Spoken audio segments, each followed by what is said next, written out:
Hey everyone, it's Sanni. This is going to be a quick January 2013. I still have a problem saying 2013 and you know, we're like a month in.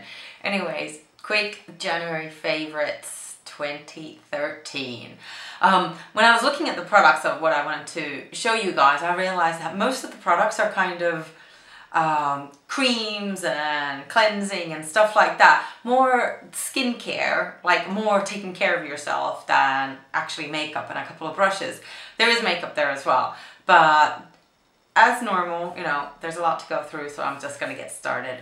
I'm going to start with body products first, and I've got two products from the French brand L'Occitane.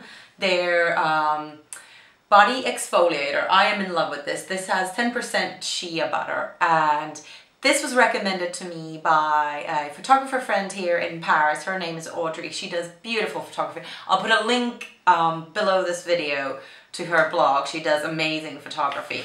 And I was having coffee and she recommended this because I'm obsessed with body exfoliators, but I change them a lot because I'm really, you know, I want them to get rid of like the top layer of my skin. I use this dry and it is so moisturizing, and I combine it afterwards with their almond milk veil, and together these two give me like completely baby soft skin.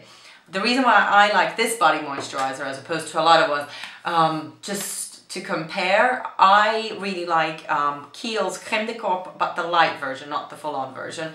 And this one I prefer to that. This sinks in quicker because even the Kiehl's light version, it takes quite some time for it to sink in, and I don't want to wait.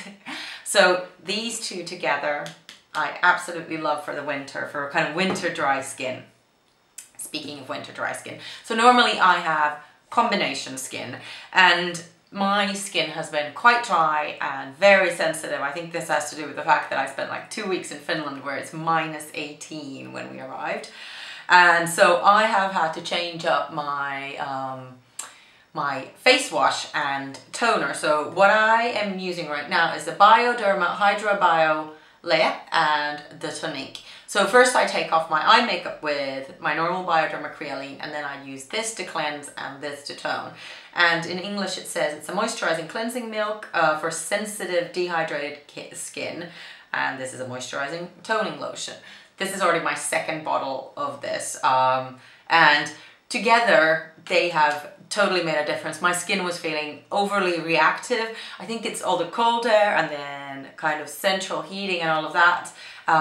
I love this combo, and here in France they're very reasonably priced. I think they're about 11 or 12 euros each, but beautiful. If you can get your hands on them, definitely try them out. And more for winter skin. So this is a pharmacy product from, I bought this in Finland, but I think it's actually a Swedish product. It's called Cliniderm Sensitive Comfort. I'm in love with this stuff. This is the light version. They have a rich and light version, and this has hyaluronic acid and vitamin B3, increased protection to reduce discomfort and skin reactivity. And when I first saw the hyaluronic acid, they already had me at that. I love any face cream with that. But this has really kind of made my winter skin feel comfortable without it being overly greasy. So the light version is perfect. I would say my skin is still combination in the winter, but now I really get much drier areas, or I get like surface dryness. So I know it may sound a little bit weird, but I can have dry and normal and oily skin at the same time. But this is beautiful. I use it under makeup every day. And I need to get my hands on some more because I feel like I only have that much left. But this was about 20 euros in a Finnish pharmacy, so again, really, really reasonably priced, and I really love it. The company is called ACO. Okay, now on to some makeup products. Actually, I'm going to show you two brushes, two new favorites for this month for brushes. First, I'll show you one that I have been using the whole month, and this is the Tarte, I don't know if it has a name. It's a buffer brush. This brush is so incredibly dense. I'm obsessed with it. This is perfect for liquid foundation, but also works really well with my Laura Mercier Mineral Veil. I love it with that. It's super dense. It's completely synthetic, and it has like a very cute bamboo handle. It's almost kind of heavy. I wouldn't necessarily carry this with me, but it gives a beautifully airbrush finish, so I am in love with this. And the second brush is, I've only been using this for a week and I already love it. So it is my first ever Tom Ford brush, and it's the number 13. Very similar to the MAC 217, very similar to that. And I promised myself this year that I'm going to buy one Tom Ford brush per month. So I started with this because this, I know, is something I'm going to use every single day. Like, I cannot do an eye look without this type of a brush. And it is so soft. I'm completely and utterly in love with this brush. They're ridiculously expensive, like really ridiculously expensive. And that's why I'm kind of pacing myself to one a month. So it's my like little luxury makeup product purchase once a month. And by the end of it, I think they do actually have 12 brushes, and by the end of the year, I'll have them all. But yeah, I started off with like one that I knew was going to be a favorite. There's no way it wasn't going to be a favorite. So love this with a very big L. I should have checked what these bristles are made out of, and I didn't, and hopefully by the time I'm editing this I will know, so I'll put it just here. But it's a beautiful brush, ridiculously pricey, like really crazy, but still. A couple of makeup products. This is a find that I am very excited about. It is the Ultra High Definition Eshiko Face Powder. This is an HD face powder that does not flash back. You know, Makeup Forever has a beautiful HD powder, and when you use it, you have to be very careful to use a tiny amount, or if someone takes a picture of you with a flash, it really flashes back unattractively, and that's the problem with a lot of HD powders. This, on the other hand, does not. It does what HD powders do, so it gives you a flawless finish. It covers pores, it gets rid of everything. And it's ridiculously like finely milled.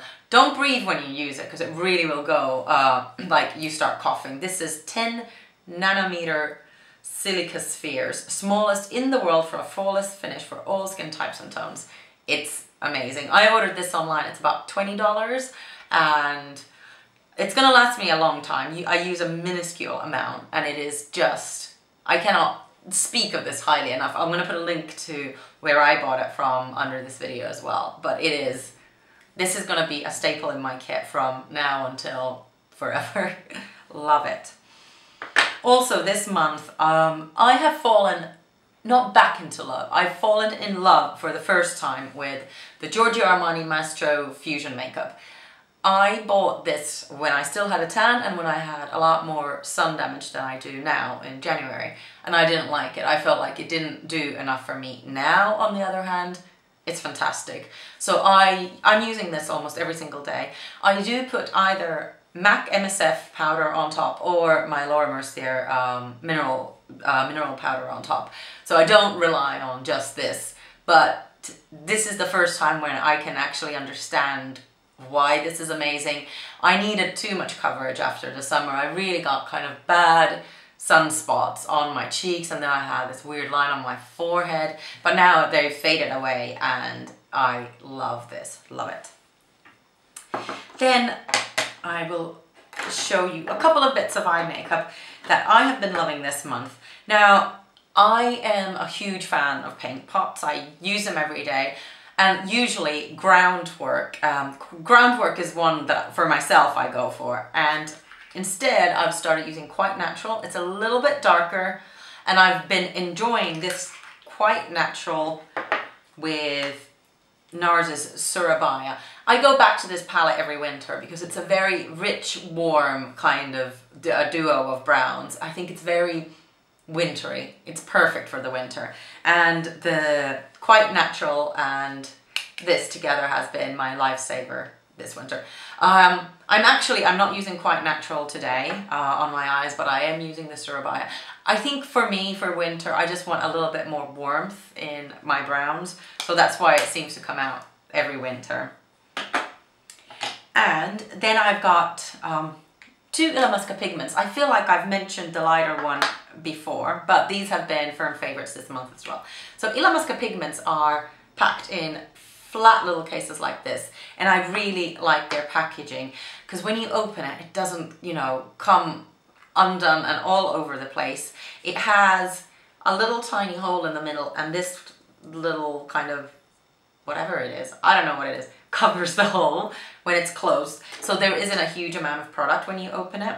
And this, the first one, the light one, is called Furore, and this is really similar to MAC's Naked Lunch, but I do actually prefer the Furore, I think that's how you say it. And then also this is just a black one, it's called Zeitgeist. I will show you this as well. It's probably not going to come out nearly as black as it actually is, but it's beautiful. It has a bluey silvery kind of shimmer to it, and it's beautiful at night. It's really beautiful used with the Makeup Forever Aqua Seal. It just does an amazing job. It's very nice, and I just got it all over my hands, so hold on one second. And the last thing is my favorite lip combo, and I actually wore this on my lashes video, and I've been wearing it loads in January, so I thought I'd show it to you. It is the Nye Mahogany lip liner combined with Makeup Forever Artist Intense. They don't have names, this is just the 37, and it is a beautiful, bright, it's a warm pink, it's not a cold pink, it's a warm pink, and it suits me quite well, and I'll show you it with the, and the tip, I just sharpened it and the tip just fell off. 1 second again. Okay, take two.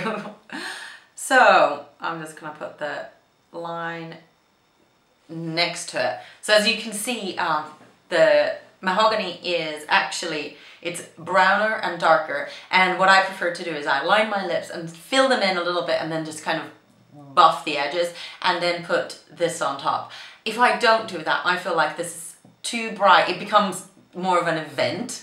The lipstick, it's too bright, but when I add a little bit of that kind of dusky browny rose under, it's just a very nice bright lipstick, but it's bright in a muted way, so it's not kind of too difficult to wear. Yeah, so I think that's it. That is it for my January favorites.